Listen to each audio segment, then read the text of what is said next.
Muy buenos días, tengan todos ustedes bienvenidos una vez más a este devocional y a este bello amanecer con Despierta, Despierta.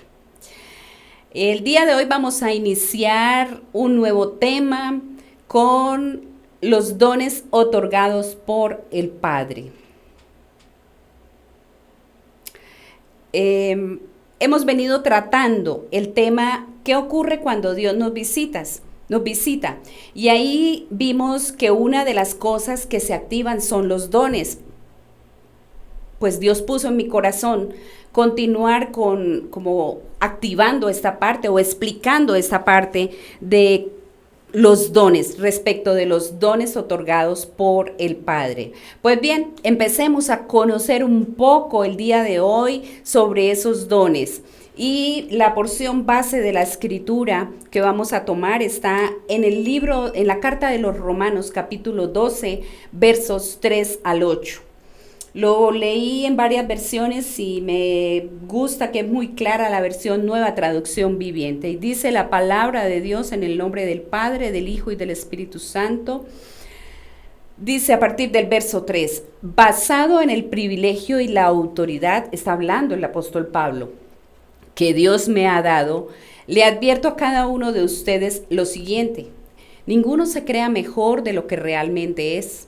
Sean realistas al evaluarse a ustedes mismos, háganlo según la medida de fe que Dios les haya dado.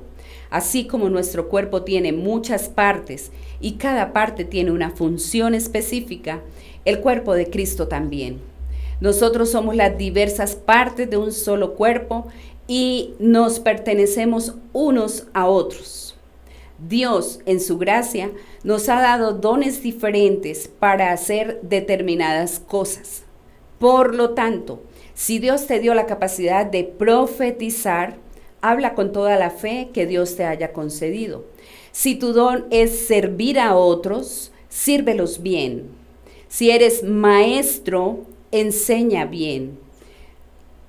Si tu don consiste en animar a otros, anímalos. Si tu don es dar, hazlo con generosidad. Y si Dios te ha dado la capacidad de liderar, toma la responsabilidad en serio. Y si tienes el don de mostrar bondad a otros, hazlo con gusto. Amén y amén. Vemos ahí 7 dones. Y estos dones son colocados en la iglesia como recursos para ministrar al cuerpo donde sea necesario. Este pasaje despliega estos dones que da el Padre, dados a cada persona como un medio para tener un propósito en la vida o en nuestra vida. En el Nuevo Testamento encontramos varias porciones donde se habla de los dones espirituales, que en conjunto son todos para la edificación del cuerpo de Cristo. Entonces, mis estimados, de acuerdo a la base bíblica de hoy, reitero, tenemos esos 7 dones que son, a saber, el de profecía, 1, el don de servicio, el don de enseñanza, el don de exhortación, el don de repartir, el don de presidir y de hacer misericordia. Por hoy empezaremos tratando el de profecía. ¿Y qué es el don de profecía?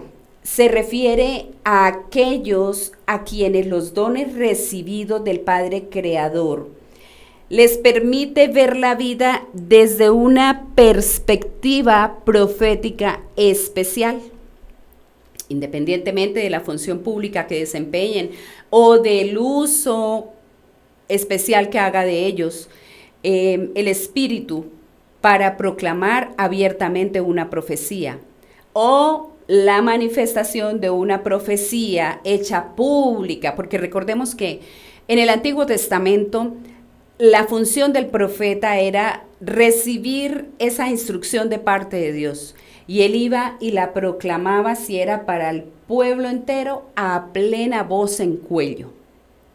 Gritaba la profecía. Si era a determinada persona, iba y lo confrontaba y le decía la profecía de parte de Dios. Entonces, es lo que Dios diga algo directamente al hombre o a la mujer, el hombre o la mujer de Dios, lo que le haya puesto en la mente. Cuando habla que a la medida de fe, parece significar que cualquier tipo de actividad profética debe ejercerse de acuerdo siempre a una madurez espiritual. Y esa se da concedida pues a aquel que habla. Y es una madurez que se debe también ir construyendo e ir edificando. Dios nos hace instrumentos, pero también es responsabilidad nuestra adquirir esa madurez espiritual. Y eso es en reconocimiento de que ese don tiene su origen en Dios. Llevado a otras palabras, ¿cuál es la misión del profeta?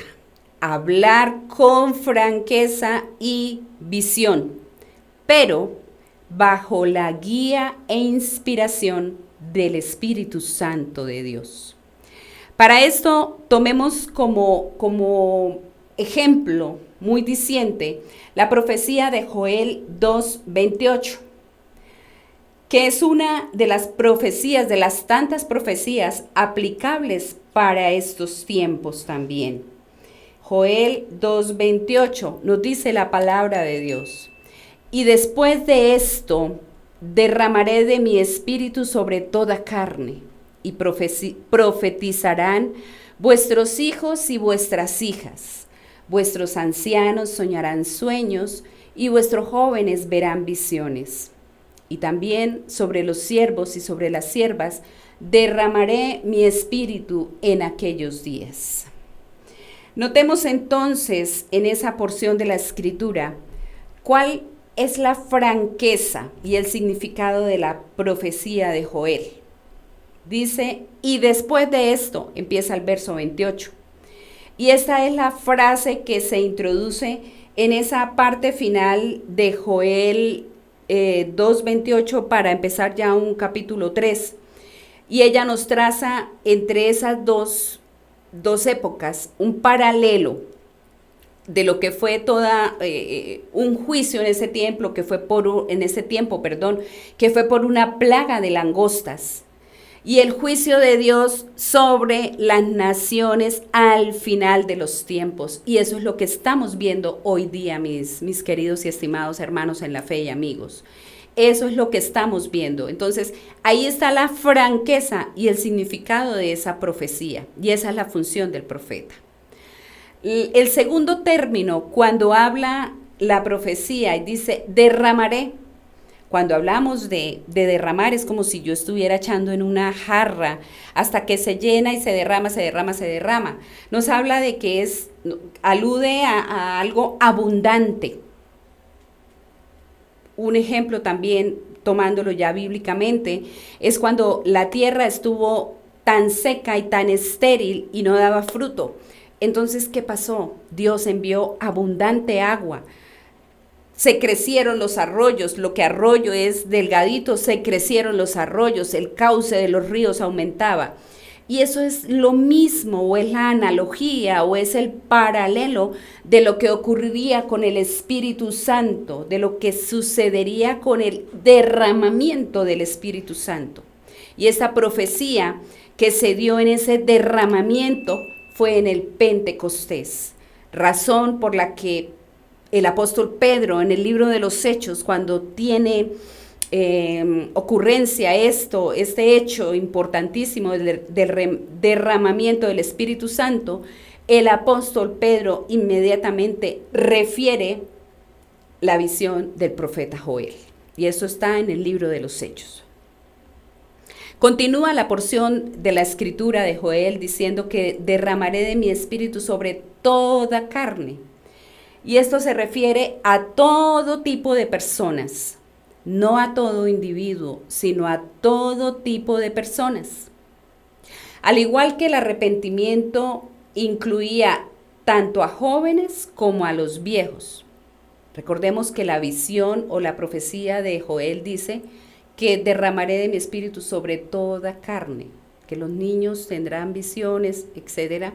Entonces, así el derramamiento del Espíritu alcanza a todas las edades, a gente de todos los estratos sociales, tanto a hombres como a mujeres. Y dice que ellos profetizarán.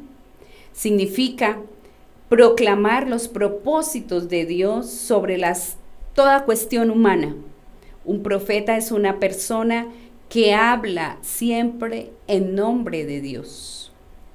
Habla también la profecía de Joel, que tendrán sueños y visiones. Y es la forma como usualmente se comunicaban las profecías en el Antiguo Testamento. El mensaje aquí consiste en que el ministerio profético no seguiría siendo privilegio de unos pocos, sino un atributo que hasta los tiempos finales los jóvenes podrían tener. Entonces, no tengamos por menos la juventud, como habla también el libro de Timoteo.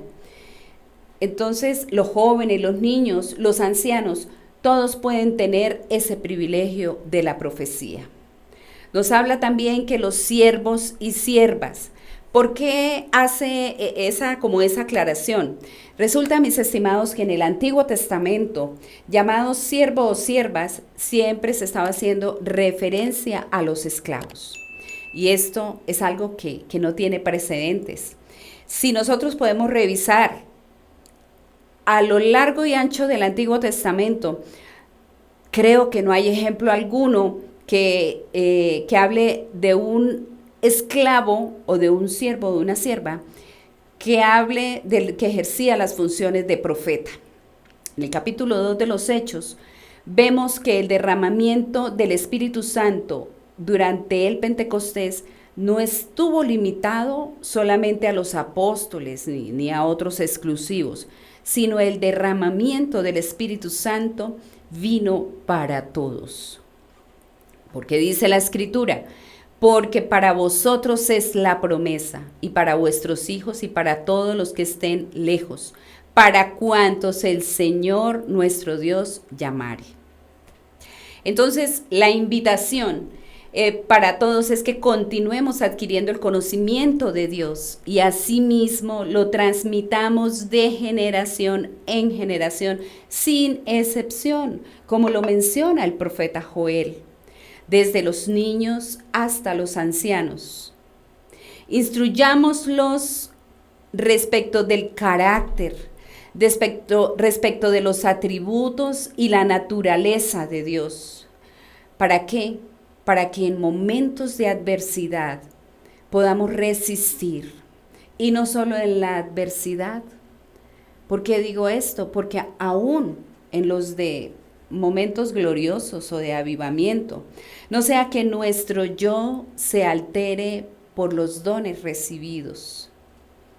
Anhelemos los dones espirituales, pero cuando los recibamos, seamos ejemplo a fin de que los que nos rodeen deseen seguir los caminos de Dios y no sucumbir a los placeres del mundo.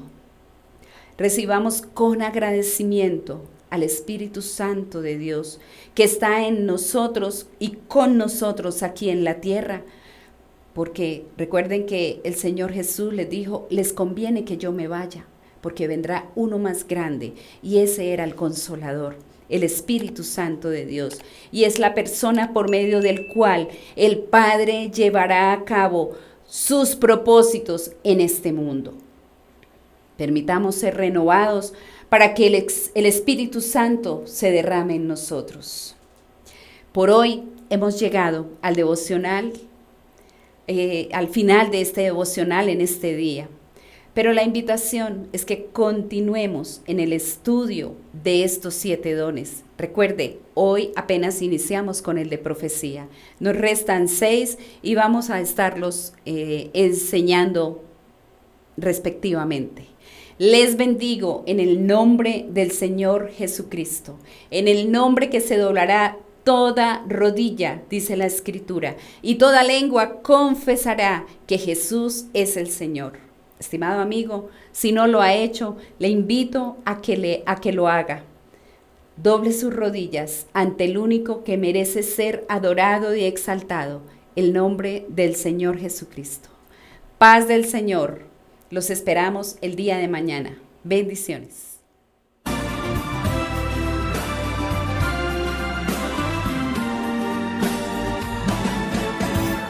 Hay alboroto en las calles, es que algo ha pasado.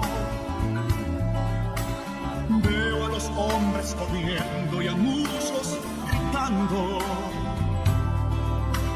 Padres que buscan sus hijos muy desesperados. Parece que aquello que un día se anunció ha pasado. Yo no me encuentro en la tierra, estoy separado.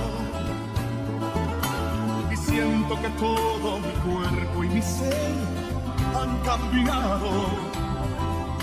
Y en este lugar en que estoy, yo gozo de calma. Mientras abajo en la tierra se gritan las almas. ¿Por qué me he quedado, Señor? No sé. ¿En qué te fallé? ¿En qué te ofendí? ¿Qué será de mi alma?